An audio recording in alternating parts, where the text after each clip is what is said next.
Hello guys, हमारे YouTube channel commerce live पर आप सभी का एक बार फिर स्वागत है। और आज मैं डिस्कस करने वाला हूँ आप लोगों के साथ में कुछ पॉइंट, और जो पॉइंट हैं ये बहुत ही इंपॉर्टेंट है। और ये जो पॉइंट हैं ये है आपके मनी एंड फाइनेंशियल सिस्टम। ठीक है, जो हमारा एक सब्जेक्ट है मनी एंड फाइनेंशियल सिस्टम। तो ये जो सब्जेक्ट है उसके आपके सामने कुछ पॉइंट हैं, और ये है सब्जेक्ट कोड। अगर मैं सब्जेक्ट कोड की बात करूँ C303। ठीक है, तो चलिए जल्दी से स्टार्ट करते हैं। आज के देखिए सबसे पहला जो पॉइंट है वो क्या है कि primary function of money. Money का जो प्राइमरी फंक्शन है वो क्या है कि जो इसके देखिए दो फंक्शन है। सबसे पहला क्या है, मीडियम ऑफ एक्सचेंज। जो मनी है एक एक्सचेंज का जो है माध्यम है। दूसरा क्या है, मेजरमेंट ऑफ वैल्यू। इसमें अगर मनी नहीं होती तो हम लोग किसी की वैल्यू को नहीं फाइंड आउट कर सकते। तो यहाँ पे क्या है कि मनी की वजह से क्या कर सकते हैं, हम लोग मेजरमेंट कर सकते हैं। किसी भी कोई भी चीज़ हो, हर चीज़ की वैल्यू निकाल सकते हैं। उसके बाद देखिए secondary function of money. Secondary function क्या है मनी का, थोड़ा सा मैं जूम कर देता हूँ ताकि आप लोगों को क्लियर दिखाई दे। स्टैंडर्ड फॉर डेफर्ड पेमेंट और बेसिक ऑफ क्रेडिट। उसके बाद स्टोर ऑफ वैल्यू और ट्रांसफ़र ऑफ वैल्यू। देखिए एग्जाम में आ सकता है कि जो है स्टोर ऑफ वैल्यू कौन सा फंक्शन है, तो आप बताएंगे सेकेंडरी। ट्रांसफ़र ऑफ वैल्यू तो आप बताएंगे सेकेंडरी फंक्शन ऑफ मनी। उसके बाद देखिए यहाँ पर बहुत ही इंपॉर्टेंट है ये पॉइंट भी। सबसे पहले देखिए यहाँ पर कभी कभी एग्जाम में पूछ लेता है कि प्राइमरी सेक्टर। इसमें सबसे ज़्यादा पूछेगा कि जो फाइनेंस है या फिर जो ग्रोथ है, ग्रोथ में सबसे ज़्यादा जो शेयर किसका है, तो वो है आपका टेरिटरी सर्विस सेक्टर। तो मैं बिल्कुल स्टार्टिंग से शुरू करता हूँ। देखिए प्राइमरी सेक्टर में कौन कौन से सेक्टर आते हैं। एग्रीकल्चर सेक्टर है, जैसे फिनिशिंग वगैरह, माइनिंग। तो ये सेक्टर जो है हमारी प्राइमरी सेक्टर है। दूसरा सेकेंडरी सेक्टर क्या है, इंडस्ट्रियल सेक्टर। जो हमारा इंडस्ट्रियल सेक्टर है वो हमारा सेकेंडरी सेक्टर है। और टेरिटरी जो है सर्विस सेक्टर है। ठीक है, टेरिटरी में आएगा आपका थर्ड में सर्विस सेक्टर। तो सबसे ज़्यादा जो कंट्रीब्यूशन है जीडीपी के अंदर वो सर्विस सेक्टर का है। उसके बाद देखिए जो कमर्शियल पेपर है उसकी स्टार्टिंग कब हुई थी, 1990 में हुई थी। उसके बाद अगर नरसिम्हन नरसिम्हन कमेटी की बात करें तो इन्होंने रिकमेंड किया था बैंकिंग स्ट्रक्चर रिफॉर्म्स।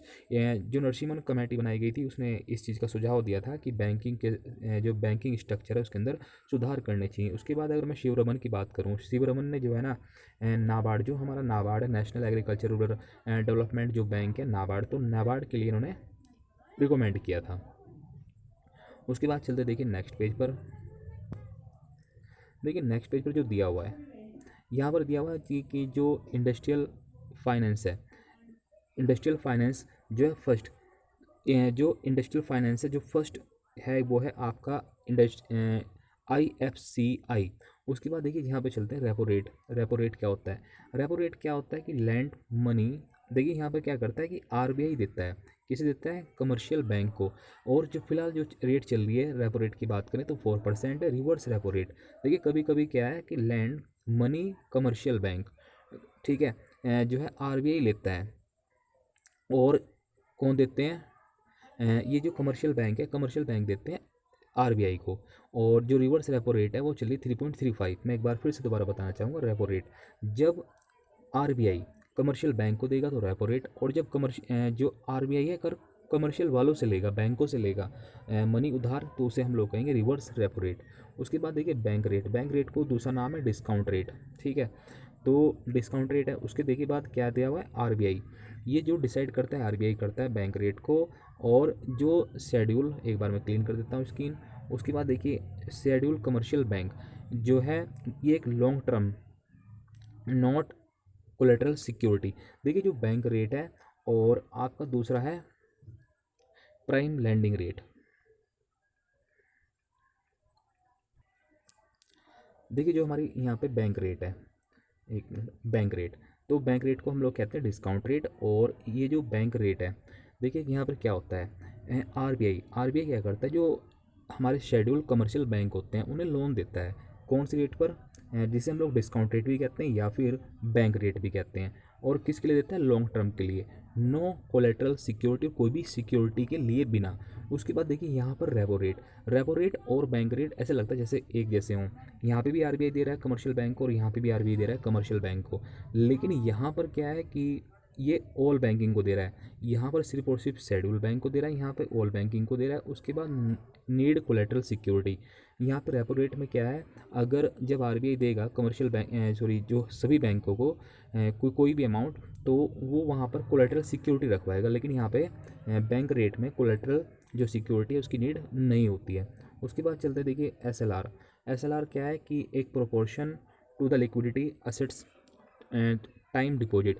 यहाँ पे क्या है कि एसएलआर के अंदर कि एक जितनी भी असेट्स हैं जो बैंकिंग के सिस्टम के अंदर, उसका एक प्रोपोर्शन हमें क्या करना पड़ता है, जो आरबीआई है उसके पास में रखना पड़ेगा, सीआरआर, कैश रिजर्व रेशियो इसकी फुल फॉर्म है।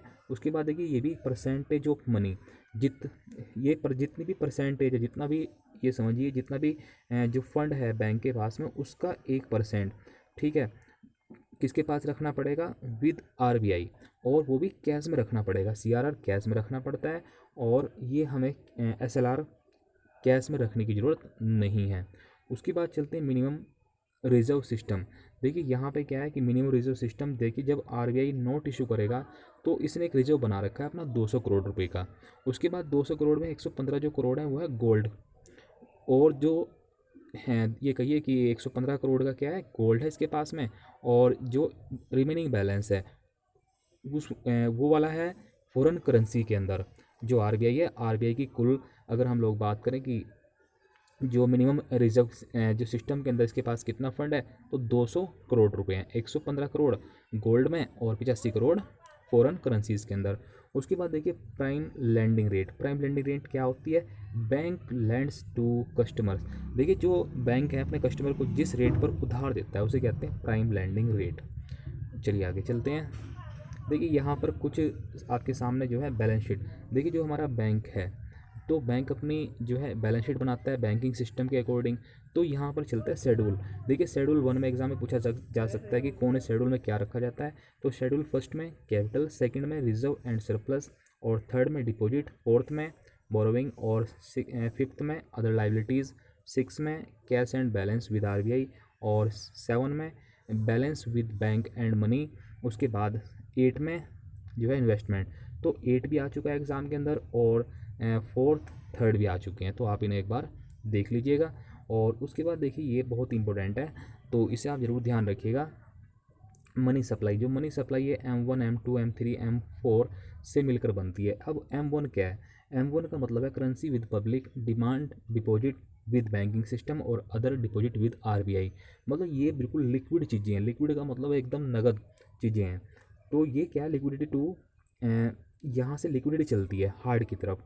M2 क्या है, M1 ये पहले वाला plus saving deposit eight post office. उसके बाद M3 क्या है, M1 प्लस टाइम डिपॉजिट, और M4 में सभी आ जाते हैं, जैसे M1 old deposit in post office, और एक्सक्लूडिंग NSC। तो मैं आपको एक बात और बताना चाहूँगा, अगर कभी कभी पूछ लेता है कि नैरो मनी ये है और ब्रॉड मनी ये है आपका M3। तो ये थी एक छोटी सी वीडियो गाइज, आई होप कि आपको अच्छी लगी होगी। Thanks for watching.